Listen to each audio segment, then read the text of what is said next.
de Emancipación. Es un honor para nosotros contar con la presencia de Iván Redondo, que fue el jefe de gabinete o el jefe de ministros del gobierno de Pedro Sánchez, y algo más que eso, porque por lo menos está en el imaginario colectivo de que has participado en la construcción más minuciosa de lo que puede ser la emergencia de Pedro Sánchez en la vida política. Nosotros no hemos tenido hasta ahora, tú eres un comienzo, la oportunidad de hablar con un consultor o un analista político o un consejero. Ya tú me dirás cuáles son las expresiones más pertinentes. Entonces, lo primero que te pregunto, ¿cómo es que se construyó en ti mismo esta pasión por lo político y a la vez conservando siempre esta exterioridad? Tú dices al pasar en una de las entrevistas sin carné. Es decir, ¿cómo alguien es exterior e íntimo a la vez a la política? Puede conjugar una gran pasión que le permite tener un repertorio casi universal, porque te he escuchado hablar de políticos americanos, de políticos latinoamericanos, de políticos europeos, y a la vez no encontrar nunca tu lugar en el interior, sino más bien definirlo en esa exterioridad. Bueno, yo creo que tiene que ver con mi madre, con mi mamá, ¿no? Yo soy de Euskadi, que quizás es un poco freudiano lo que te voy a contar. Muy bien, tú sabes muy bien. más que yo de esto, pero realmente yo creo que es así. O sea, tiene que ver con mi familia, en concreto primero con mi madre, ¿no? Mi madre es una persona que siempre ha votado, por ejemplo, al Euskadi Buru Batzar, al PNV. Siempre lo ha dicho, pero tiene como una triple identidad. Ella es navarra, es vasca y es española, ¿no? Son un tipo de votante que ya nosotros técnicamente los llamamos las reformistas, que va extinguiéndose, ¿no? Y en mi casa siempre nos ha inculcado mucha pluralidad en el voto. Y quizás ese es un primer elemento. Y el segundo, nosotros no somos una familia política ni de ningún tipo de tradición. Somos ciudadanos, obreros, de un origen de clase media baja, como la gran mayoría, al menos de mi generación, y sí, por nuestros padres y por nuestras abuelas. Y bueno, pues es verdad que mis hermanos un día, yo tengo dos hermanos mayores, soy el pequeño de los chicos, y luego le saco 10 años a mi hermana, que viene mucho después. Pero mis hermanos pues me trajeron todo esto de la política y me engancharon, y yo creo que se reían un poco de mí al principio cuando era pequeño, pues te estoy hablando sin entender nada, pero ellos siempre me lo recuerdan, con 9, 10 años, y el político, y me empezó a gustar. Entonces siempre he visto desde entonces, luego fui comprendiendo, fui aprendiendo, fui incorporando conceptos a la política como un deporte, como una ciencia y como un arte. Y las tres disciplinas son importantes. Y quizás ser, en tercer lugar, el pequeño, ahora que lo estoy pensando, el pequeño es el enano. A mí me siguen llamando el enano, pues ese es un poco el que haces lo que te dicen tus hermanos mayores, ¿no? Y eso también te permite ver un poco sus vidas y vivir la tuya. No sé si te contesto y Sí, es muy freudiano, muy bien. pero, No, vamos pero a realmente, seguir. Ya que has dicho... cuando tú me preguntas sobre política, incluso sobre mí, yo voy directamente a la familia. Me es innato. Sí, muy bien, muy bien. Además tú has, en una de las entrevistas, creo que con Pablo Iglesias, has evocado la importancia de los maestros de la sospecha, Freud, Marx, Nietzsche. Y entonces me permito hacerte esta pregunta. En psicoanálisis, por ejemplo, hay una teoría, hay una práctica, pero no hay reglas. Es decir, nadie sabe cuál es el momento de la interpretación. Se puede generalizar una hipótesis sobre clasificación de casos, pero después hay en cada uno algo absolutamente singular, irreductible. Es decir, cada vez se reinventa cada vez la práctica de psicoanálisis porque nunca sabemos frente a quién estamos, ni cómo lo vamos a escuchar, o si lo podemos escuchar o no, ni nadie sabe cuál es el momento de la interpretación. Entonces, yo he visto en algunas de tus declaraciones que realmente se constituye un mosaico muy heterogéneo en lo que sería tu novela de formación, porque puede aparecer Nástor, recordemos a nuestra audiencia argentina, es el orgullo, grande. El orgullo del polaco. Hay dos grandes polacos, con Browis y Nástor en Argentina. Qué maravilla. Yo lo escuché una vez. Hablas de la apertura de él, el tablero ciego, ¿no?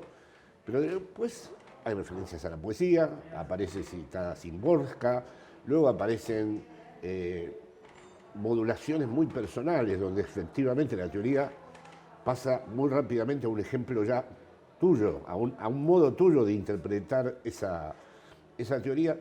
Entonces, todo eso, ¿cómo se conjuga en el momento mismo en donde el consultante te viene a ver? ¿Cómo logras procesar todo eso? Porque el consultante, en cambio, demanda una cierta nitidez en lo que le vas a decir, ¿no? Bueno, yo creo que lo clavas. Por ejemplo, Wisława tiene un poema fantástico que te dice y te reitera en que nada sucede dos veces, ¿no? Sí, nada sucede dos veces. Bueno, pues tú mismo lo estabas diciendo Sí. en la pregunta, y es que nada sucede dos veces. Entonces, cuando te viene una persona a explicar su proyecto, a mí siempre me interesa primero saber lo que no es. Porque en la vida vamos descubriendo, la vida, la política y en la empresa, pues lo que eres, que es algo bastante difícil, ¿no? Yo voy descubriendo cada día lo que soy, pero lo que no soy lo suelo tener bastante claro. Eso es un punto. Y luego la causa que va a defender, que bajo mi punto de vista es lo que mueve realmente la clave en política, ¿no?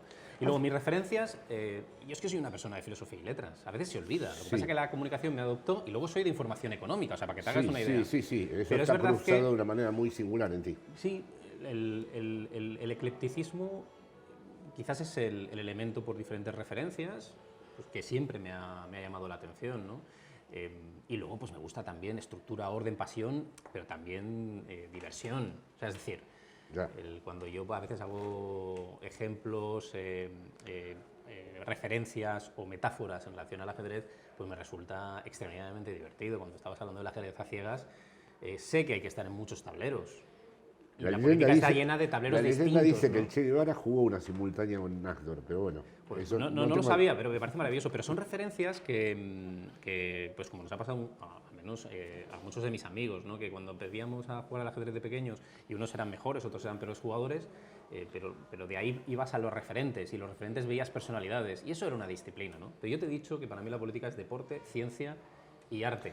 Y a veces, en lo pequeño, que me pasa muchas veces cuando escribo, pues encuentro el momentum o la inspiración. Pero por lo general, aun con mis aciertos, con mis equivocaciones, yo me he movido con dos parámetros: conocer la causa, entender que para... Eso lo dices, a ver si lo pudiéramos explicar mejor. Es más importante la causa que la ideología, dices tú. Bueno, o que la posición. Es un método. Yo creo que la ideología es lo más importante, y por supuesto la persona y el proyecto que tienen. Pero vamos a explicarlo. Fundamentalmente, en política se necesitan, evidentemente, los balones de oro, pero se necesitan ingenieros también. Entonces yo estoy en una conversación técnica en lo que te voy a explicar, porque sé que cuando lo explico siempre se genera un debate. Yo tengo mi propia ideología, luego te explicaré de alguna manera la que creo que es. Pero hay una serie de claves, recomendaciones que funcionan para encontrar la esencia de las cosas. Entonces la primera es personas más que partidos. Yo necesito conocer la persona. La segunda es ideas más que ¿Hasta ideologías. dónde la necesitas conocer? Hasta el final. ¿Hasta Todo el lo que final? pueda. ¿Sí? Todo lo que pueda. Y realmente nunca acabas de conocerla. Esto es importante. Segundo, ideas más que ideologías. Ahí están las causas. Yo te voy a decir una cosa que he dicho siempre, pero que es un hallazgo, me acuerdo en la universidad, no hacía más que estudiar el centro. El centro no existe. Hay personas que se pueden calificar de centro, que no necesariamente son muy de izquierdas ni muy de derechas, o son muy de izquierdas y muy de derechas, pero te dicen que son de centro. Pero existen las causas, y entonces tu objetivo en política es desplazar el centro, estas personas, a tu causa. Las causas poderosas son las que producen resultados políticos. Entonces necesito conocer las ideas. Las ideologías, un proyecto, un partido, un movimiento amplio, giran en una dirección, que es la causa, evidentemente, que está conectada con una ideología, pero yo necesito conocer esto. Y te hablaba del folio en blanco, ¿no? A ver, la política está llena de soldados desconocidos, pero el folio en blanco es fundamental. Todo es distinto, todos somos únicos. Yo soy distinto, con mis aciertos y con mis errores, y también la persona que tengo delante. Entonces, me encanta el folio en blanco. Entonces dicen, bueno, la vida, sin ningún hilo rojo que me haya llevado muchas veces a situaciones que algunos consideraban imposibles, cuando eran improbables, pero no imposibles. Ya. Y el folio en blanco es, yo me siento aquí contigo y hoy mismo estamos desarrollando un folio en blanco. No sabemos muy bien lo que va a pasar de esta conversación. Sí. Bueno, para mí eso es apasionante. Es lo que más me gusta de la política, la acción y la situación. Ahora bien, en esta distinción que haces tú de ciencia, arte y deporte, nada se repite dos veces, está el folio en blanco, pero de todas maneras seguramente quienes te demandan piensan o imaginan que hay constantes. Es decir, vamos a poner el ejemplo muy conocido, dado que se te atribuye a ti lo de más Maquiavelo y menos Gramsci, ¿no? Es decir, Gramsci es un pensador de las mutaciones, de las variaciones, de la innovación, pero a la vez le interesa mucho la duración, aquello que va a poder atravesar el tiempo y permanecer, ¿no?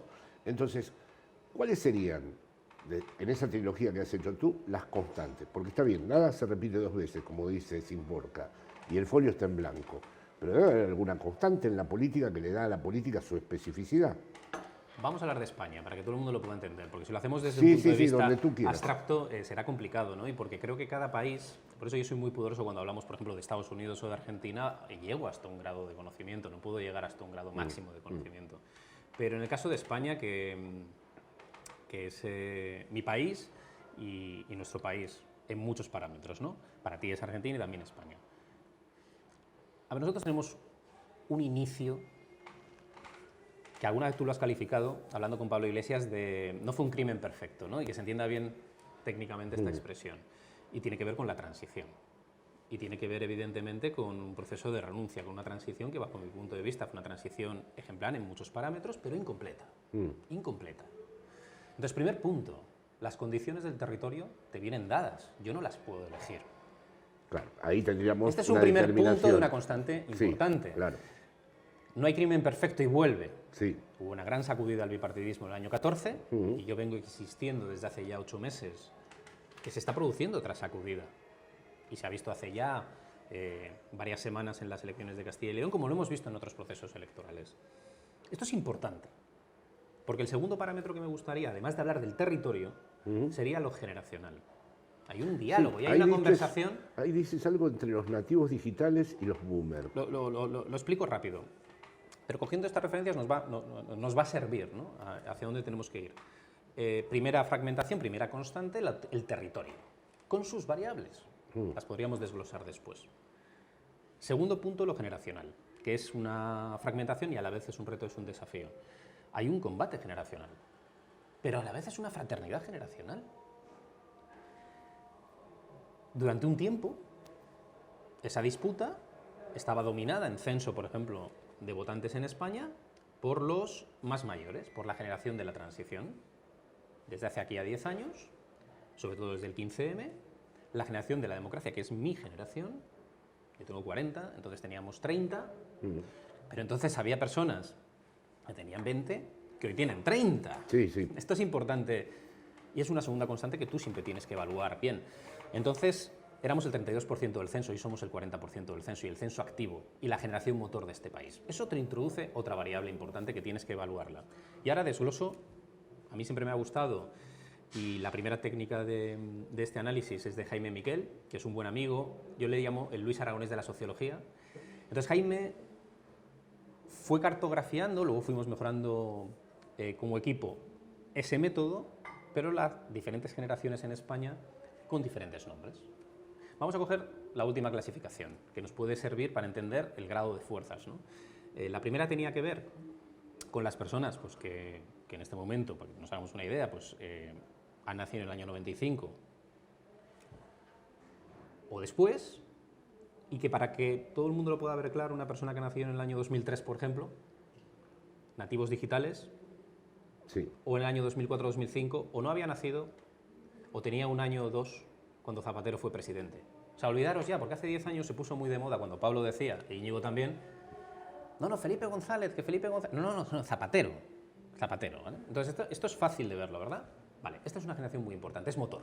Cuando yo digo personas más que partidos, ideas más que ideologías, que sepáis, hace ya también un mes estaba en el campus de Somos Aguas, en Ciencias Políticas, además de enseñarme las asociaciones donde habían estado Pablo, Íñigo y otros, pude hablar, que es a lo que me dedico ahora cuando puedo, con mucha gente de esta generación.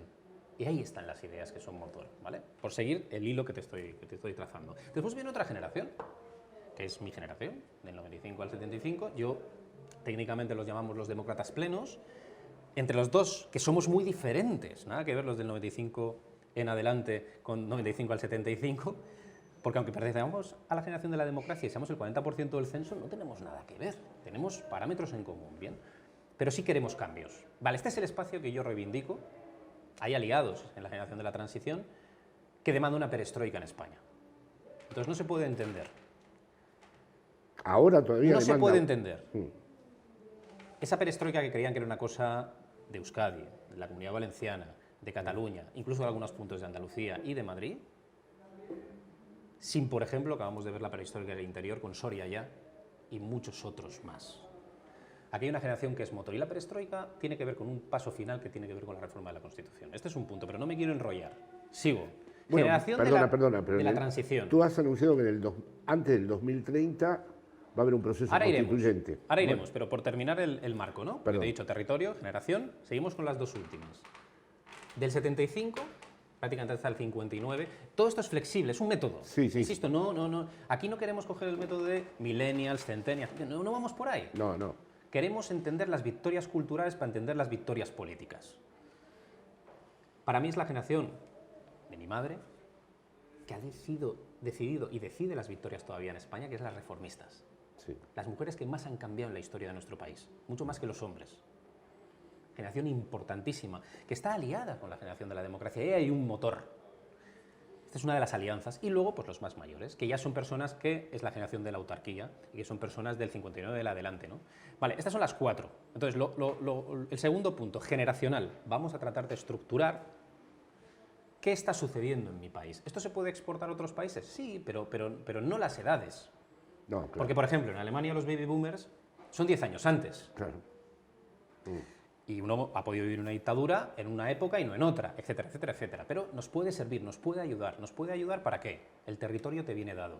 Y las generaciones, ¿qué quieres que te diga? También. Esto es muy Koselleck, pero la historia conceptual, que a mí me apasionó desde pequeñito, me gustó incluso mucho más que la historia habitual que nos ponían en la escuela. Sirve, porque los conceptos son deporte, ciencia, arte, el fútbol. Pero es también el microscopio y es también el cuadro en la política. Vale.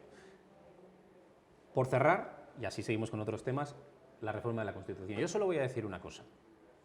A veces decide la historia. Deciden los votantes siempre, pero también la historia.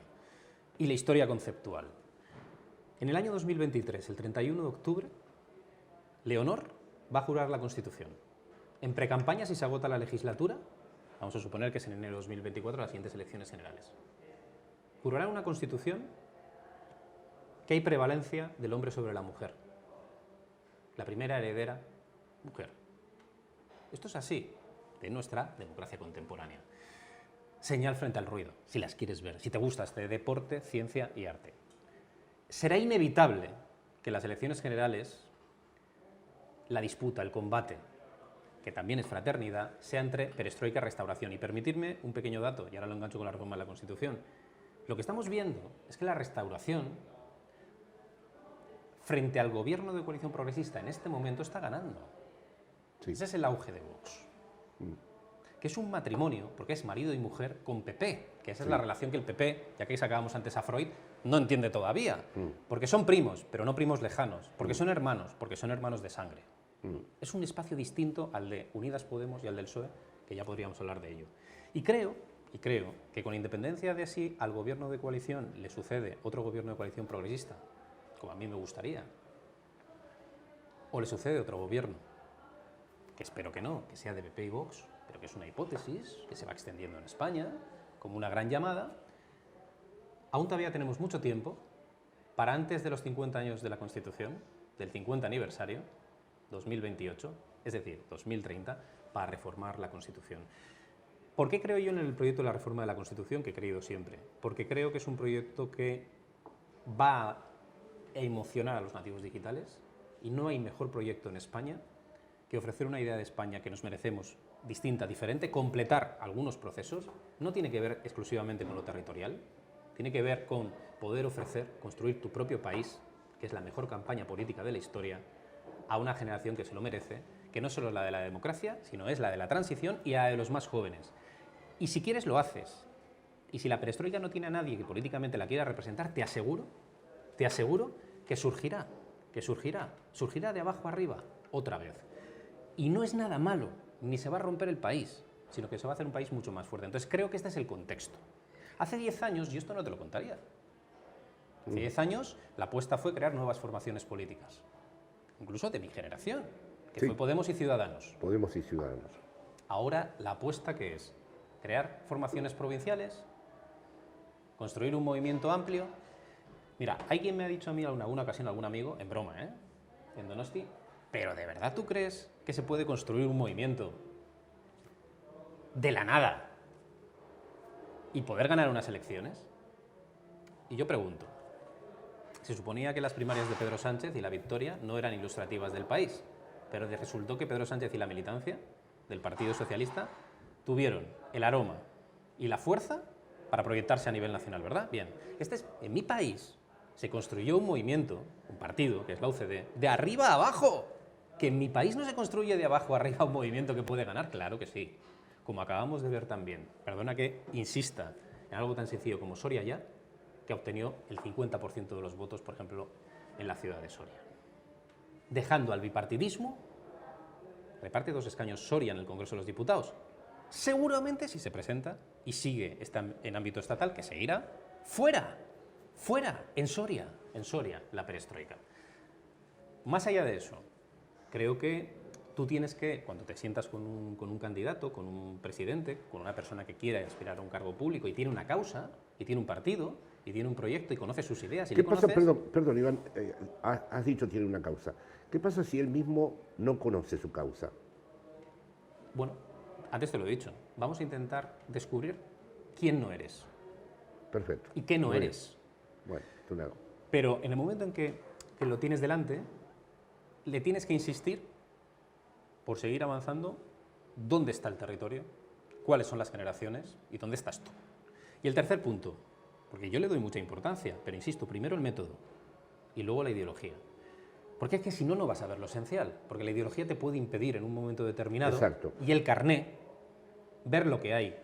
El algoritmo del éxito yo no lo conozco, no tengo un oráculo, Sí, o no pero debe existir también. no sé si existe, pero sí sé que es un partido que puede ganar las elecciones con el elector medio, y trato de buscar en mi proceso a ese elector medio. Entonces el tercer punto, una vez que hemos dicho territorial, generacional, ideológico, ¿cómo no? ¿Cómo no? Mira, a veces a mí me han preguntado, y además me lo resolvió un amigo de hace solo unos años. O sea, ya sé que te preguntan cuál es tu militancia. Y Juanma del Olmo, que es este amigo, me dijo un día, yo te lo digo, tú militas en el gobierno de coalición progresista. Es indiscutible, para toda la vida. No tengo nada que decir, ni nada Sí, más que decir. es así. Y me lo resolvió él, porque ni tan siquiera me había preguntado yo su hecho, pero mis hechos están ahí.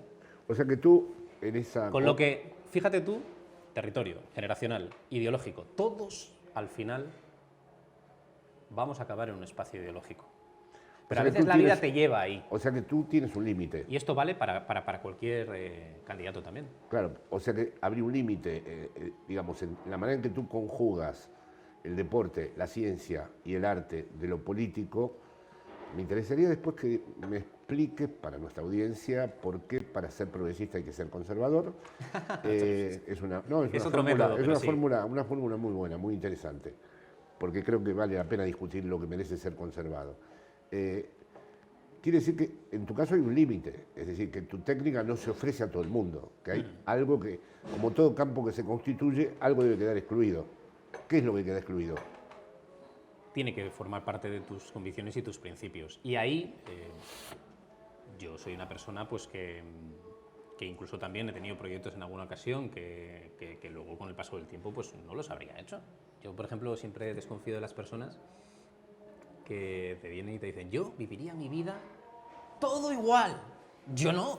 O sea, yo no sé tú, pero yo no, para nada. Yo soy una persona pues que soy consciente de que bueno, pues vas adquiriendo más conocimiento, ¿no? Te vas encontrando a ti mismo. Creo que soy muy honesto diciéndote que voy sabiendo lo que no quiero y ya voy encontrando quién soy, ¿no? Entonces, claro que tienes ese espacio, ¿no? Y en la medida que te vas haciendo más mayor, pues cada vez más. Yo, la verdad es que incluso en el gobierno de coalición, en lo que es el equipo de presidencia, yo siempre he sido el más joven. Y probablemente el que menos estaba adscrito a ninguna ideología, ¿no? En cualquier circunstancia, porque no había tenido una militancia activa, ¿no? ni desde pequeñito. Pero la política siempre ha estado en mi vida. Y bueno, pues con el paso de los años, pues te vas ubicando y te vas ubicando en un espacio. A mí me ha ayudado algo tan simple como ubicarme con personas, dar oportunidad a las personas y ubicarme en causas, ¿no? Y mi causa, pues es así. Mi causa es la causa del gobierno de coalición progresista. Y Bueno, eso es compatible con ser un profesional independiente y libre, que lo he sido toda la vida, es mi fuerza, es mi activo, es lo que yo tengo. Claro. Y en esa perspectiva y en ese choque y en ese contraste y en ese conflicto es donde yo creo que puedo aportar valor. Eso puede resultar incómodo, yo sé que muchas veces resulta incómodo, pero sigo siendo un compañero, ¿no? Se mire por donde se mire, ¿no? Tengo que preguntarte entonces algo que, bueno, está, digamos, en el rumor del pensamiento contemporáneo, en los humores del pensamiento contemporáneo. Por un lado, cierta impotencia de la izquierda. La izquierda siente, voy a utilizar una expresión tuya, que no puede comunicar, que no puede conectar, porque tú has dicho que la conexión... Sí, ese es el matiz. La conexión es más importante que la comunicación. Entonces, transito por distintos lugares y la izquierda siente que los medios, las redes, han emplazado las cosas de tal manera que su discurso no conecta o lo hace circunstancialmente, pero no tiene un ámbito de definición lo suficientemente potente como para permanecer. Mientras que la derecha, dejando de lado las comparaciones con los fascismos históricos, que eso no viene, pero sí esta derecha más desinhibida, o esta derecha más transgresora, o esta derecha que no tiene, digamos, tantos remilgos en poder cambiar permanentemente los ejes de su discurso, parece conectar. ¿Cómo ves ese asunto que recorre todo el ensayo contemporáneo? Yo creo que son dos maneras, para responder inicialmente que se entienda muy fácil, la dimensión deportiva, ¿no? Yo creo que tiene dos maneras distintas de entender el fútbol. Yo además creo que, muchas veces lo digo un poco en broma, me ha tocado ser ingeniero en Ferrari, es mi marca actual. ¿Tú de qué equipo eres, Iván? Pero he sido del Mercedes, es decir, que lo que te digo, lo digo desde mi experiencia, ¿vale? Claro. Por si sirve. Entonces, deportivamente yo soy de la Real Sociedad, que lo sabe Real todo el Sociedad, mundo, claro. pero a muerte. Como soy un ñoñostiarra, así somos los de Donosti, y es nuestro equipo y nos va bien. Además hemos ganado la Copa del Rey el año pasado al Atleti. Sí. Que no se consigue todos los días contra tu máximo rival. Entonces, Ferrari y Mercedes, ¿cómo es la izquierda, ¿no? La izquierda necesita tener el balón. Son las ideas, a veces en exceso. No es reducir la realidad, pero hay que saber sintetizarla para conectar. Porque el mensaje ya está en la gente, solo hay que conectar con él, ¿no? Pero necesita el balón. Si no tiene el balón, se Como debilita. Guardiola, digamos, o como Xavi, no como Simeone. Pero claramente. ¿Cómo es la derecha? Ellos son Maranello, es San Siro, es el Catenaccio. Ellos van a jugar al contragolpe, y a tu error. Y lo juegan muy bien. Uno es la perestroika en este momento, otro es la restauración. Claro, la restauración tiene más armas para ganar. Tú antes me decías, hay que ser progresista para ser conservador. ¿De dónde viene esa reflexión, ¿no? Y me viene muy al hilo. Bueno, primero viene de conversaciones que te he escuchado a ti y a otras personas, otras referencias, a Carlos Fernández Liria, que hay que citarlo porque él es un defensor de este tipo de visiones, ¿no? Quizás no con esta expresión, pero yo en alguna ocasión se lo he escuchado. Si tú quieres ganar a la derecha, tienes que dominar sus técnicas. Entonces, ¿qué ha sucedido en el pandemonium? Poniendo una de tus últimas referencias. Que nos han robado la alegría de vivir. Y que el debate era vida o muerte. Y en el debate de la responsabilidad, pues la derecha se ha centrado en su discurso, en su algoritmo, y la izquierda se ha centrado en la gestión, olvidándose de la emoción. La izquierda gana cuando enamora, cuando genera esperanza, cuando tiene un porqué, un para qué, un para algo. Yo te aseguro, en España hablo, pero en otros países es igual, que la derecha tiene perfectamente un para qué, un porqué y un para algo. La restauración, incluso te miran y sin decir restauración, ya tienen el proyecto. Ya es fácil conectar con lo que quieren conectar en estos tiempos que nos toca. Antes hemos hablado de generaciones, entender que hay un parteaguas. Ojalá hubiera, como hace 20 años, más votantes pasando de una cuenca a otra, pero no es así.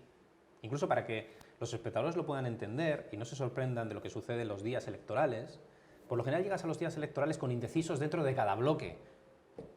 No es un indeciso que vaya a votar a Entre un PSOE o bloque, PP, siempre sí, es así. claro. En estos tiempos no fue así para nuestros padres y abuelos, pero a nuestra generación le está tocando ese tipo de forma de hacer política y es muy difícil, es un triunfo, es muy difícil que un independentista vote a un no independentista. A veces pasa en muy pequeña escala. Es muy difícil que una persona que vaya a votar a Vox pueda votar al Partido Socialista. Pero no es difícil, cuando hay emoción, como le sucedió a Podemos, que personas que votaron a Rajoy en el año 2011 votaron a Podemos en el 15. ¡Ojo! Y eso tiene que ver con, antes hablábamos de Gramsci y Maquiavelo, hasta ahora he utilizado a Maquiavelo, pero vamos a utilizar a Gramsci, con esa guerra de posiciones, que no quiero aburrir, pero entender el momento en que está viviendo cada país. Y bueno, en este momento la derecha tiene muchísima ventaja, porque falta un porqué, un para qué y un para algo. Hombre, que le falte un porqué, un para qué y un para algo al primer gobierno de coalición progresista desde la Segunda República, no le falta un porqué, ni un para qué ni un para algo, pero tiene que reaccionar. Esto es un poco el momento en el que estamos si tuviéramos que hacer una foto fija, ¿no? Da igual, cuando veamos esto, todavía van a quedar unos cuantos meses en el que probablemente esto sucederá así. Pero la izquierda tiene una cosa mágica, a diferencia de la derecha. Puede aparecer, puede remontar y puede suceder en cualquier momento. Pero tiene que conectar. Entonces, ahí necesitas meter muchas personas para volver a poder reenganchar. Y un pequeño matiz aquí, por si ayuda. Siempre ha sido así. El éxito del Partido Socialista es entender que tiene que haber un partido a su izquierda. Tal cual. Porque hay muchas personas que no van a votar al Partido Socialista. Hay 900.000 electores en España que pueden votar a Yolanda Díaz en un movimiento amplio, pero no van a votar a Pedro Sánchez. Eso no quiere decir que Pedro Sánchez no pueda conseguir parámetros de voto espectaculares. Sí. Pero esto es muy importante. Esto no pasa en la derecha. Esto no pasa en la derecha. Antes te he dicho, homenajeando a Freud, primos, pero no lejanos, hermanos, pero de sangre, marido o mujer, PP Vox. Es una relación diferente. Y esto hay que entenderlo también. Es una riqueza de la izquierda. Entonces, a la hora de elaborar una causa, un por qué, un para qué, un para algo, tienes que también saber con qué espacio juegas. Necesitan el balón, tienen que saber entender que la diversidad es una fuerza, no es fácil gobernarlo, pero tiene que haber una causa clara, ¿no? Y si la encuentran, encontrarán los electores. Y la alegría de vivir se traslada al otro lado. Cuando ¿Por qué la izquierda perdió la relación con la alegría de vivir? ¿Fue la pandemia o hay algo en su propio discurso que estructuralmente puede implicar esto que tú llamas la alegría de vivir?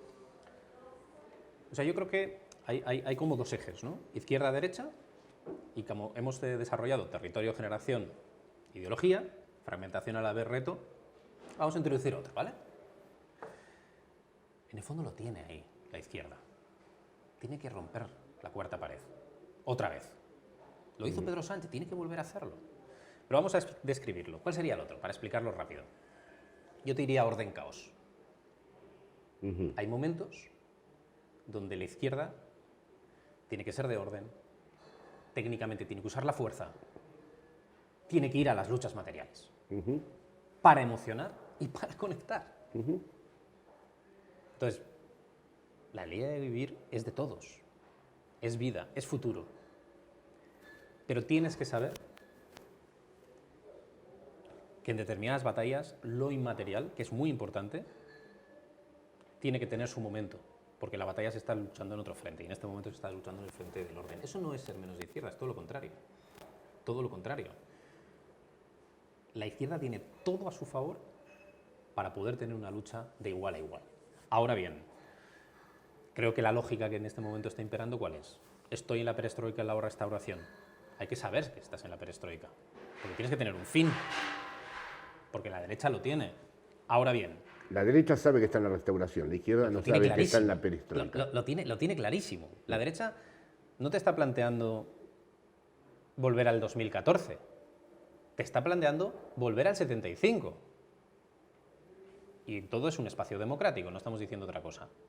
Es un proyecto lícito, pero está clarísimo. Vox también, es su gramática política en todo. Vox también es un espacio democrático. Vox va a ir mutando. Va a ir mutando. A través de esta relación que has explicado con el PP. Como no puede ser de otra manera, da igual que gobierne o no con el PP durante un tiempo, porque sus elecciones son las elecciones generales.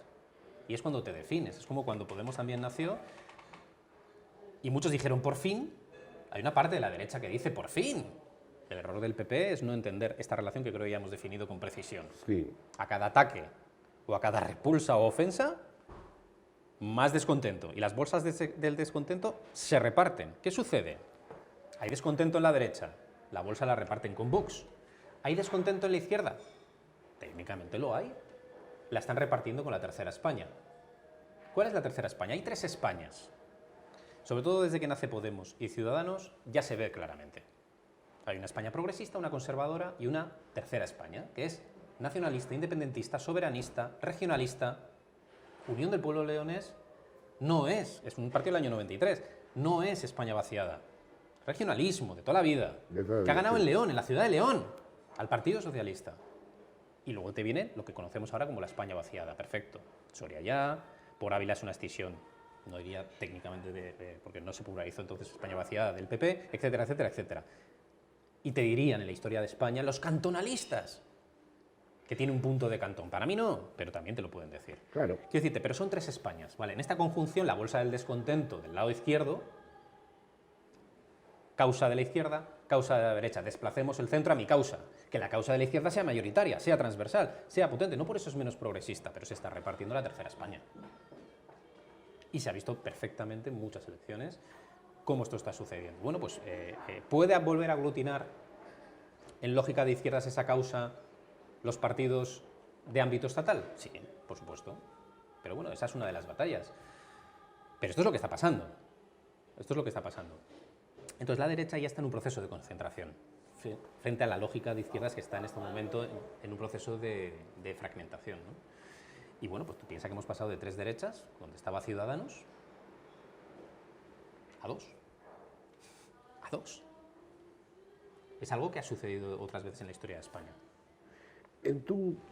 Una de las, digamos, cualidades de tus análisis es que te detienes mucho en detalles periféricos, en indicios, en fenómenos simbólicos, en transformaciones sociales, en transformaciones intergeneracionales, pero nunca te sitúas en este plano muy clásico que procede de la izquierda, de los antagonismos. Es como si los antagonismos te molestaran un poco, como si realmente no hubiera una gran inteligencia cuando la cosa se plantea desde los antagonismos.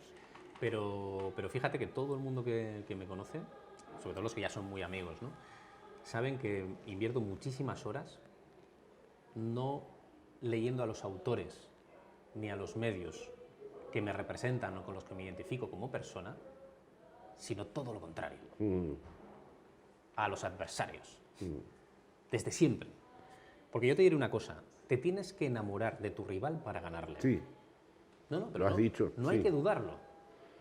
Enamorarte Entonces, de su causa. Yo te puedo venir aquí y decir, Vox es el partido que más ha crecido en 2021 y es el que más está creciendo en 2022. Podemos tener un diálogo personal y decirte, no me gusta, no lo veo, antes ya he explicado dónde estoy yo. Pero yo como profesional no me puedo permitir, ante un fenómeno, ahí viene la parte más de ciencia, no deconstruirlo, debo hacerlo. Claro. Porque debo de tener la empatía suficiente para introducirme ahí, establecer las relaciones que tiene que tener con el PP para encontrar la grieta para ganar. Y uno de los elementos clave, ¿sabes cuál es? Que el bipartidismo, ni PSOE ni PP, deben centrar sus campañas única y exclusivamente hablando de Vox y del miedo de Vox, porque lo único que van a conseguir es que tenga más votos Vox. Sí, tienes que hablar de tu causa. Sí. Cuando hablas de otro, denotas que no tienes una causa, al menos lo suficientemente poderosa, como para en esta conversación poder describirla. Y esto es un elemento, pero necesitas entender más, necesitas entender esas referencias, necesitas entender que hacen cosas bien. Para ganar a Podemos en su momento, esto yo lo dije hace 10 años, planteé el mismo objetivo, el mismo propósito, la misma misión. Hasta luego, y esto no estaba planificado, con el paso del tiempo, son muy amigos, somos todos muy amigos. Por lo general yo con el que me llevo mal al principio suelo acabar muy bien. Pero es algo que me pasa también en la vida, no sé por qué. Hay que enamorarse. Hay que entender que hay algo muy auténtico, ¿no? Y estamos hablando de la ultraderecha. ¿Estamos hablando de la extrema derecha? ¿O estamos hablando de una derecha caliente, una derecha dura? No lo sé, no lo sé. Pero técnicamente no puedo permitirme encategorizarlo y ya está. No estoy haciendo un discurso político, no estoy en eso en este momento. Y además tengo que pensar si elección tras elección esa manera de hacer política y ese tipo de mensaje funciona o no funciona realmente. En el fondo es un operador como tú, que tiene las mismas condiciones de poder hablar al público. Y además, si no eres capaz de poder encontrar las virtudes para un pequeño consejo que yo doy, que normalmente el que no lo ha visto probar por primera vez se cree que esto no es así, pero yo lo voy a explicar rápido. Si tú quieres ganar, tienes que atacar los puntos fuertes del rival. Por eso hay que enamorarse de él. No vayas nunca a los puntos débiles. 99% del tiempo la política en todo el mundo va a los puntos débiles. Yo siempre me centro en los puntos fuertes, para romper una pared maestra. Y cuando rompo una pared maestra, entro. Entonces es importante hacer eso también. Y bueno, pues esto es una manera pues, de entender la política, insisto, porque siempre me gusta recordarlo, de manera técnica, de manera técnica. ¿La política tiene que ver con nuestras esperanzas, con nuestros sueños, con nuestras ilusiones? Por supuesto que sí. ¿Cómo no? ¿Cómo no? Yo a veces digo, y también se ríen en muchos momentos, que mi ideología es mi generación. Lo digo con cariño. ¿Cómo no lo va a ser? En mi caso sí. En mi caso sí. Y en mi generación hay personas que son progresistas y hay personas que no lo son. Luego tú te vas ubicando, pero son las personas las que te llevan, ¿no? Yo muchas veces no he sabido muy bien dónde estoy, siempre elijo bando, ¿eh? Porque miro donde no quiero estar y ya tengo uno, ya estoy en otro lugar. Bueno, pues entender la política así a mí siempre me ha ayudado a encontrar cosas diferentes, nociones diferentes para poder construir. No puedo dejar de preguntarte porque tenemos una gran audiencia latinoamericana. Sé que tú eres muy prudente con respecto a expresarte como te estás expresando hasta ahora con respecto a Latinoamérica, pero Latinoamérica está en una operación restauradora en su conjunto. Ahora hay algunas señales con Boric en Chile, un partido, un frente democrático en Argentina, pero con crisis internas serias, la posibilidad de que Lula vuelva al gobierno, pero no necesariamente va a ocurrir eso, son como posibilidades. Y no existe la izquierda, existe la derecha. La izquierda no se define como izquierda, es decir, han tratado de retirarse de esa definición y se ha impuesto más la categoría gramsciana, nacional y popular. Y ahí hay un debate interno, porque verdaderamente la derecha restauradora o la derecha que quiere volver a una relación, vamos a decir. El modelo conservador se caracteriza por ser un modelo agroexportador, de materias primas, commodity, exportación y no industrialización, ¿no? Entonces, a la izquierda se le hace muy difícil, por un lado, mantener un lazo con proyectos de emancipación y a la vez tener una visión desarrollista, apostar por la industrialización, apostar por las pequeñas empresas o incluso tener una buena relación con las corporaciones. ¿Cómo ves tú este problema, digamos? Antes, cuando hablábamos de para ser progresista tengo que conservar, hay que conservar la sanidad pública, hay que conservar la educación, hay que conservar la industria.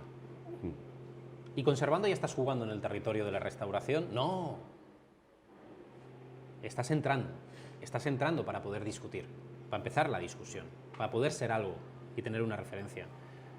Pero luego tú tienes que impulsar el cambio a futuro. ¿Qué es lo que sucede? Las experiencias gubernamentales también hay que revisarlas. Porque a la izquierda, en todos los países, pero para que todo el mundo entienda bien en el argumento, el pueblo le da la victoria y el gobierno se la quita. Se necesita, no lo digo de casualidad, estos tiempos son los que todos... A ver, la mayor pandemia en 100 años, la mayor calamidad en 100 años, nos ha situado en una máquina del tiempo en la que todos hemos cambiado. Si lo que hablaba antes vale de cuando yo soy del 81, nací y fui cumpliendo años, en fin, después de salir de esta máquina del tiempo, todos nos vamos descubriendo quiénes somos. Se necesita una izquierda que tenga cuadros, que tenga unas ideas claras, que dispute no lo nacional popular, que dispute Argentina y su concepto y su palabra, y que dispute la economía, y que tenga la capacidad de poder gobernar la conversación en su conjunto, y tiene que ser más heterogénea en sus cuadros. Y este es para mí es la mayor recomendación. Yo lo reivindico aquí, si no, no me atrevería, porque soy muy pudoroso. Sí, lo sé. Y porque sé que hay que estar en los países, y además cuando sucede una derrota, yo siempre digo, no te preocupes, el fracaso enseña lo que el éxito oculta. Y dice, ya empiezas como Mr. Wonderful. Y digo, no es eso. No es eso. Es que siempre hay señales frente al ruido que son interesantes.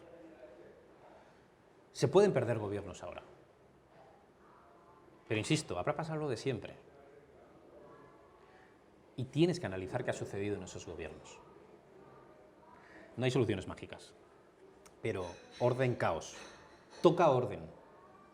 Claro. Toca técnicamente fuerza. No hay que tener miedo. Toca líder de líderes. Toca comunidad. Perdón, has dicho líder de líderes y no hiperliderazgo. Claro, eso te iba a preguntar. Y por ahí vas ganando el espacio a la derecha. Me pareció muy importante tu concepción de la fragilidad del liderazgo. Yo creo el líder frágil. Bueno, el líder frágil, que es una palabra maravillosa, y Taleb nos diría, el de los cisnes negros, el antifrágil. Búscame el antifrágil, eso es lo que yo querría. Es más que el resiliente. Claro. Es más que el resistente. Porque se adapta a los cambios, ¿no? Ahí está, el antifrágil. Es que lo has sacado tú. Pero además, el liderazgo es colaborativo. Ejemplo. Yo no milito en una formación. Ya te he dicho cómo en la vida un día me dijeron, si tú ya militas, ya te lo digo yo. Y digo, ay, Dios mío, pues es verdad. No hay un hilo rojo de la historia, te va llevando. Pero sí creo en los equipos. La política es un deporte, es un arte, es una ciencia, pero es de equipo, Y debe de haber, yo siempre lo he defendido y siempre va a ser así, mucho mestizaje en los equipos. Es muy importante el asesor con el presidente, el ministro con la presidenta, y el liderazgo tiene que ser colaborativo. Son valores que hoy tiene 10 metros por delante, si los sabe conectar generacionalmente, territorialmente, en cualquier lugar del sistema mundo, y por sistema mundo hablemos Europa, América, sí.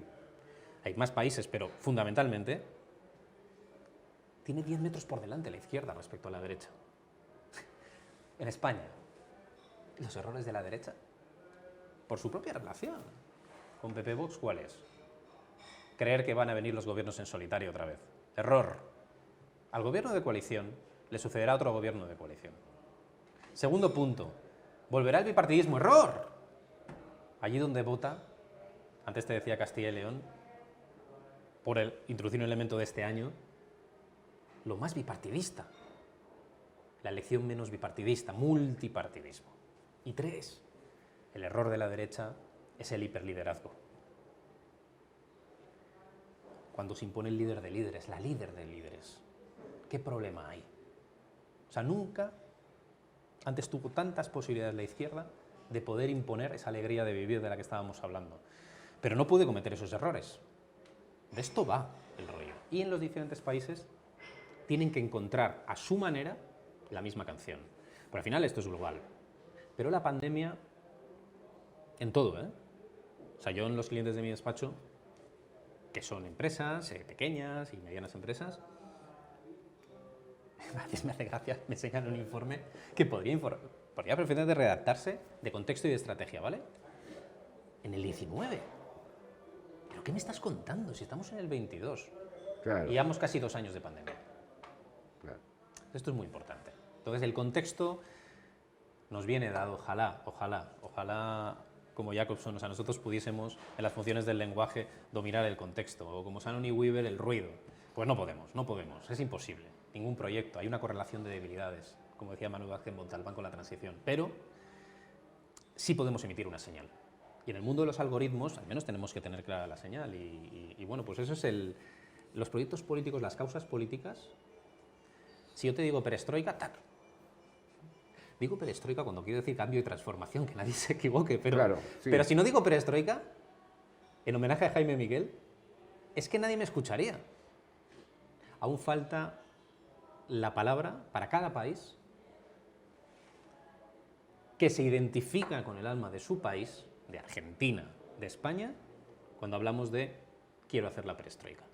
Pero es lo que demandan, Insisto, la izquierda y el pueblo te ponen en el gobierno y el gobierno te devuelve la oposición. Hay que cortar con eso. Ha sido un magnífico final y un gusto de verdad escucharte. Muchísimas gracias.